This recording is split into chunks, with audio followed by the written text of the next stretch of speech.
Bapak-bapak, ibu-ibu, saudara-saudara sekalian yang saya hormati, saya banggakan sebangsa dan setanah air.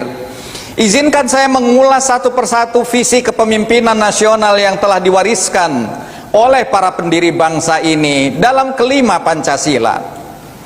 Yang pertama, visi ketuhanan. Bangsa Indonesia terlahir sebagai bangsa yang religius, yakni bangsa yang menjunjung tinggi nilai-nilai ketuhanan.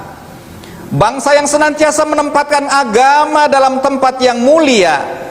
Agama bukan hanya urusan ritual semata. Agama menjadi aspirasi sekaligus inspirasi dalam merumuskan kebijakan publik yang maslahat dan beradab.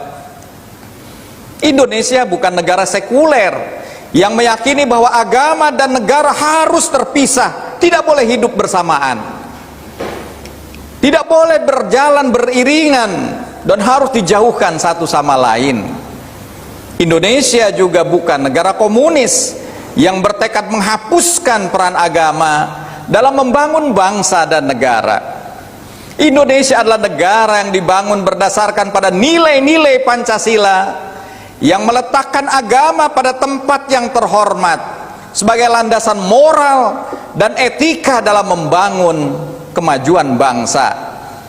Agama adalah modal sosial bangsa yang mampu menjadi sumber perekat kebangsaan, bukan justru sumber konflik dan perpecahan. Tugas pemimpin adalah menjadikan agama sebagai wahana pemersatu bangsa. Tugas pemimpin adalah menjadikan agama sebagai sumber inspirasi untuk kemajuan bangsa. Oleh karena itu, jika ada kebijakan yang berusaha memarginalkan atau bahkan bercita-cita untuk menghilangkan peran agama dalam proses pembangunan di negeri ini, maka itu adalah tindakan yang mengkhianati perjuangan pendiri bangsa dan mengabaikan visi ketuhanan.